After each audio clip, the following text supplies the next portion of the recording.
pretty simple. It's this dude right here. I mean, young pup has a tough outing last start, right? He's not sharp. He's on the road, doesn't have a great start, and God bless, was he awesome today. I mean, just really electric stuff, tons of strikes, unbelievable composure. I mean, if we're sitting there with a 7 or 8 run lead, it's a little bit easier for him to go send it the way he did. But man, he's clinging to a 1-0 lead there for a lot of innings until we could kind of finally break through and extend it. Just can't say enough about the way he competed. Throw the results out. He just competed his tail off for us today and was outstanding. Obviously, this dude's good to have him back, right? Like, what a big swing. And 1 run is one thing, like I said, but we were able to breathe a little bit when Brucey gives us that good swing there, puts us up there in the 7th. 2 big ones in the 8th to kind of extend it.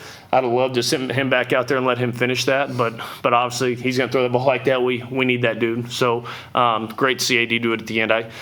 I just love the way we played. It's the same stuff I said Friday night in the loss. We just played high-level baseball for 3 straight days, and I told him after, you're not guaranteed success, but that's the standard. Not the result, but the way we attack the game is the standard. And proud of these kids. They deserve it.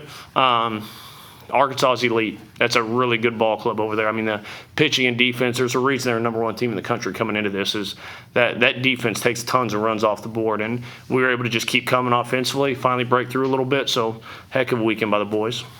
Yeah, Coach, obviously the Sunday starter spot was in question until late last night.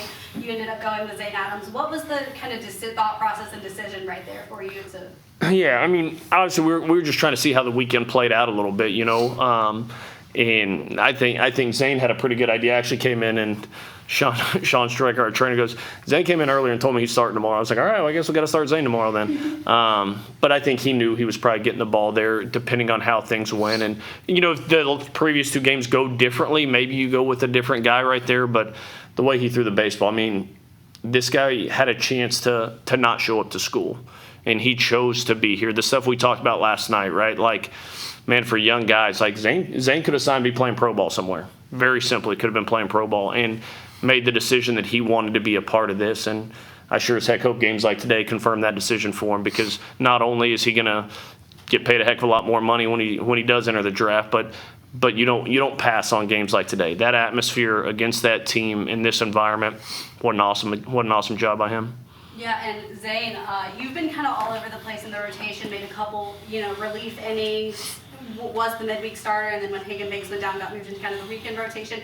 So you've been a little all over the place. So how did it just kind of feel in your mindset to kind of have that performance today? Yeah, it felt good. I pitch wherever they need me to pitch, and I don't think about that. I just go out there and compete. But it felt good today. Yeah. Was there any lobbying by you to go back out there for the 8th inning? Oh yeah, I tried. The whole dugout was lobbying us. Yeah, I tried my best. Pleaded my case. Yeah, Bryce, obviously you've missed about 10 games before this weekend with a hamstring injury. How did it just kind of feel to be back in the lineup and on the field with the boys this weekend? Yeah, it was awesome. I was obviously dealing with the hamstring issue, but we were playing Arkansas, and it was a pretty big series, and I felt like I was ready, and it was a lot of fun this weekend. I'm glad we got the series win. Yeah, do you mind walking us kind of through that at-bat of the 2-run home run? Kind of what were you looking for? What was kind of the mindset going up to the plate there? Yeah, no, obviously I was trying to sell out the fastball. Took the changeup, I think, the first pitch, and then looked at Coach Vaughn and kind of gave me one of these, and that kind of fired me up, and I loved it, and saw the fastball up and smoked it, so yeah. Zane, that breaking ball was on point today. Were you thinking just hammer that throughout the day? Yeah, I was just trying to throw it for a strike. Wasn't trying to do anything special with it. I knew if I could get ahead in counts with it, fastball would play better. Everything else plays better. Coach talked about how practice has gone this week for you. Can you just talk us through, I know last weekend you didn't have the best start, but today, how does that feel, and what did your practice look like this week? Did anything change, or what was kind of your mindset? Yeah, I actually did have a couple mechanical things I was working on, getting in my backside more, and I worked on it all week, and it worked good. It played out well.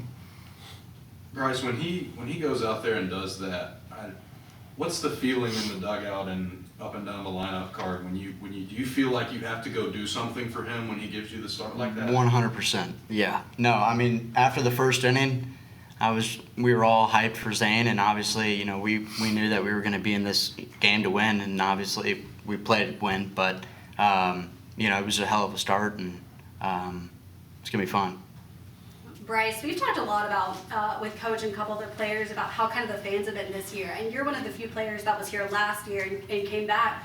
What have you kind of seen in the difference between, the fans coming out from last year versus this year? I think they kind of they get into it a little bit more. I think last year, we had a pretty good amount of people, but I think right field Raiders and, did a really good job to obviously get a lot more people there. And I think we sold out a lot of tickets, and, it's a lot of fun, and, new squad, and yeah, it's awesome. Yeah, Coach, you guys are now 2-1 with the camo hat. Y'all brought that back this weekend. I know that was a big deal last year with Jason Jackson's team in May and June. Whose decision was it to bring those back? I'm probably going to catch so much flack on social media for that. And I got so many texts. When are we bringing the Crimson hats back? Because we were practicing in the camos, and it's funny.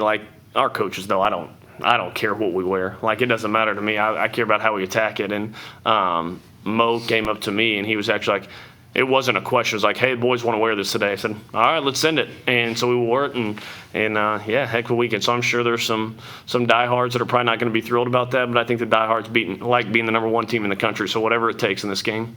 Speaking of #1 teams in the country, it may be that the next one comes here next weekend. So what's the mentality going to have to be in order to come out and kind of replicate some of the things that you did well? Yeah, I think for one, I think A&M will slide into that probably with the results kind of around the country right now. I think for these guys, man, they showed they can compete with them, and I think that's belief is everything in this game, believing you belong. You talk about the crowd. I think Brucey's exactly right. I think what they did last year started getting guys in the stands a little bit than what we were able to kind of start this year, start filling it up and doing some of that. And A&M presents a different challenge. Arkansas is that's the best pitcher staff in the country, and I don't think it's very close from top to bottom. What they run out there. A&M's probably a tick more balanced of a team. Braden Montgomery, Jace Lavalette, they've got that superstar freshman. Probably a little bit more of an offensive group, still can really pitch. There's a reason they're probably going to be there. It'll present a little bit different of a challenge. But you got two Texas guys sitting up here, and man, be fun competing against the Ags this weekend. Yeah, Coach, 3 walks between the last 2 ball games, and walks have been an issue with the pitching staff. How big was that for the pitching staff? Yeah, tell them it's science, man. It's science, right? You don't put guys on for free; it's hard to hit, and that's so much easier said than done. So much easier. I'm never the coach. You will never hear me say throw strikes. I don't think this guy's ever stepped on the mound I think I'm going to spray it a little bit today. Those guys compete every single day with it, but I think the results of that do matter, and I think it's your mentality with it. It's, can I get ahead? These guys track. JJ has a whole spreadsheet of stuff that they track every day. First pitch strike, ahead in 3 pitches. Those things are huge. We've done those at a pretty high level this year, but what we haven't been awesome at is finishing. If 1-2's a chase pitch, that's fine. 2-2's got to be in the zone. And we've too many times 2-2's been a ball since it's 3-2. Not only does the pitch count go up, but the freebies end up going up. Thought Zane, that's a reason. That guy was finished 8 innings and right at or just under 100 pitches. And that tells you that's just attacking a tick more. So I think mentality does matter, but I think that's the reality of it. When you don't put guys on for free, hitting's just hard. You saw that last weekend with us. Hitting's not easy. And the more we attack, the more we can kind of be the bully and go attack them, the better I think we set ourselves up for success. Zane, I want to get your reaction to this. I don't know if you're thinking about this in the moment, but that was the longest start that a starting pitcher has gone for this team this season. How does that make you feel confidence-wise going forward? It tells me that I can go out there and just attack. I don't need a nibble to get guys out. I don't have to make a perfect pitch every time. My stuff's good enough. Just throw strikes and plays. You kind of got yourself into a jam. I forget what inning it was, but you had 2 guys on the corners. What was kind of going through your head, and how, especially as a freshman, as a young guy, how are you able to keep that mentality you just have to get 1 more out to get out of the inning? It was a little self-inflicted that inning, and the only thing I was thinking about was, man, I got to get back in attack mode. I fell off it for 1 or 2 hitters. I just got to get right back in there.